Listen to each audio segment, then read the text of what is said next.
DRDO से बहुत आगे निकला भारत का इसरो। जी हाँ दोस्तों, डीआरडीओ ने हाइपरसोनिक मिसाइल की एक अलग ही चुनौती को क्रॉस किया है, जहां बैलिस्टिक मिसाइल डिफेंस सिस्टम को डेवलप करके नया कीर्तिमान बनाया है और भारत को एलीट क्लब में शामिल कर दिया है। भारत रूस, अमेरिका और चीन के ग्रुप में, जो कि हवा, पानी और आकाश तीनों से वार कर सकते हैं और तीनों तरफ से आने वाले दुश्मन के वार को भी हवा में ही निस्तीनाबूद कर सकते हैं। उन कंट्री की लिस्ट में जहां आज डीआरडीओ ने भारत को शामिल करवाया है, वही इसरो ने कुछ ऐसा बना दिया है जो भारत के बाद दुनिया में किसी भी देश के पास मौजूद नहीं है। स्पेसएक्स जैसा तूफानी मिशन लॉन्च करके अब इसरो ने ऐसा प्लान बना डाला है जो किसी भी फाइटर जेट से बिल्कुल अलग होगा, जो अंतरिक्ष में जाकर 9 से 10 माइल की स्पीड से मिसाइल फायर कर सकेगी। दोस्तों, इसरो का यह प्लान ऐसा प्लान है जो स्पेस का सफर कर सकता है और स्पेस में सैटेलाइट लॉन्च कर धरती पर मौजूद भारत के दुश्मनों पर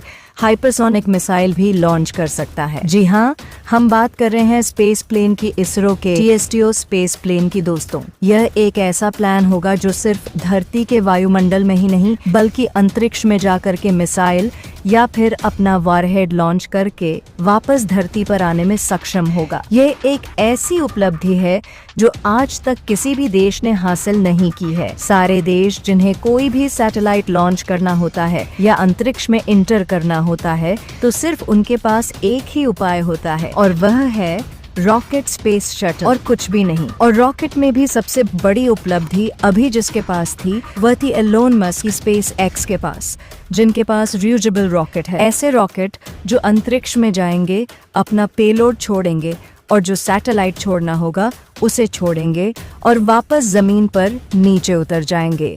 हम आपको बता दें कि इसरो एक हथियार बनाने वाली एजेंसी नहीं है, वह तो स्पेस रिसर्च करने वाली एजेंसी है जिसका नाम है Indian space research on organisation.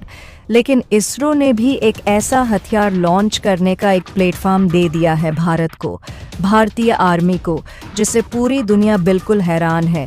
ISRO ने एक ऐसा प्लेन बनाया है जो कि अंतरिक्ष में रॉकेट की तरह ही जाएगा, सैटेलाइट भी लॉन्च करेगा और चाहे तो वहां से हथियार भी दाग सकता है। दोस्तों, हमारे देश के साइंटिस्टों ने बता दिया है दुनिया भर की टेक्नोलॉजी को कि अपने जुगाड़ से और अपने दिमाग से, अपने स्किलफुल मैनेजमेंट से, कि भारत किसी से पीछे रहने वाला नहीं है। दोस्तों, अब बात करते हैं इसरो के इसी प्रोजेक्ट के ताकत के बारे में। जानेंगे कैसे ये युद्ध में काम आएगा, कैसे ये हमारी सेना को सुपर पावर बना देगा।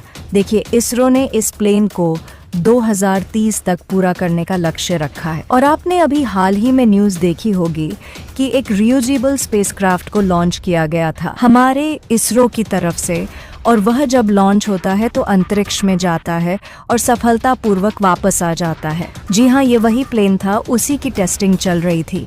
ये जो अभी टेस्टिंग की गई थी ये अनमैन टेस्टिंग थी, जिसके अंदर कोई भी पायलट बैठा हुआ नहीं था, सब कुछ ऑटोमेटिक रोबोट के द्वारा किया गया था। लेकिन जब ओरिजिनल टीएसटीओ स्पेस प्लान बनाकर तैयार हो जाएगा तो एक पायलट बैठेगा और आसमान में ले जा करके उसे अंतरिक्ष के आखिरी छोर तक ले जा करके फिर वहां से उसको सैटेलाइट छोड़ना होगा। सैटेलाइट छोड़कर वापस वायुमंडल के अंदर इंटर कर जाएगा। दोस्तों, टीएसटीओ स्पेस प्लान जो है वह 2 स्टेज 2 ऑर्बिटल मिशन को अंजाम दे सकता है।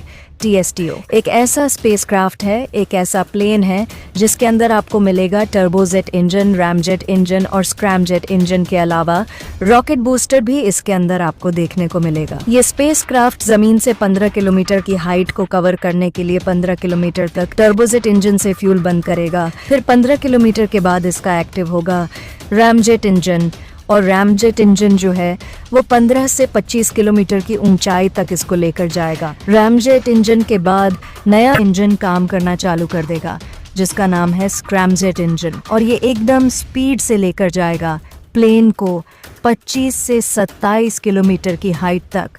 उसके बाद स्क्रैमजेट इंजन जो बहुत ज़्यादा हाइपर एक्टिव हो जाएगा और इस एयरक्राफ्ट की जो स्पीड होगी वह 9 से 10 में के बीच होगी, जिसके बाद ये आवाज़ से भी 10 गुना तेज़ रफ्तार से अंतरिक्ष में पहुंच जाएगा। इसके बाद जब ये अंतरिक्ष में जाएगा तो उसके अंदर जो भी पेलोड होगा, चाहे वह सैटेलाइट हो, मिसाइल हो, बम हो या फिर मिलिट्री का कोई खुफिया हथियार, उसे ये लॉन्च कर देगा। अब बात करते हैं कि यह युद्ध में कैसे काम करेगा। देखिए दोस्तों, हम सब जानते हैं जो आज का मॉडर्न वारफेयर है और जो पहले का वारफेयर था, उसमें जमीन आसमान का अंतर आ चुका है। आज तो और है बेहद घातक और खुफिया हथियारों का, ताकि किसी भी देश से युद्ध हो तो उसे चौंकाया जा सके। अब ये जो हमारा अंतरिक्ष यान है, वह अंतरिक्ष में मान लीजिए कि हाइपरसोनिक मिसाइल लेकर जाएगा और दुश्मन के ठिकाने पर दनादन दाग देगा। क्योंकि यह अंतरिक्ष में होगा, इसलिए इसे ट्रैक कर पाना नामुमकिन हो जाएगा। इसके अलावा और भी कई तरह के फायदे हमें मिलेंगे। हमें इससे काफी ज्यादा आर्थिक फायदा भी मिलने वाला है। देखिए, क्या होता है कि जब कोई रॉकेट अंतरिक्ष में सैटेलाइट ले जाता है, तो जो रॉकेट होते हैं उनके कचरे हमेशा के लिए धरती के ऑर्बिट में फंस कर रह जाता है, क्योंकि रॉकेट वापस नहीं आते। इसलिए सैटेलाइट लॉन्च की कॉस्ट काफ़ी बढ़ जाती है। लेकिन जब हमारा इसरो रियूजेबल स्पेसक्राफ्ट से सैटेलाइट भेजेगा, तो इस सैटेलाइट की जो लॉन्च कास्ट है वह काफ़ी हद तक कम हो जाएगी। जैसे दुनिया के बाकी देश इसरो के पास आएंगे और कहेंगे कि हमारा सैटेलाइट लॉन्च कर दो। तो कहने का मतलब है कि इससे हमारे मिलिट्री को तो फ़ायदा पहुंचेगा, साथ ही हमारी अर्थव्यवस्था भी मजबूत होगी। धन्यवाद।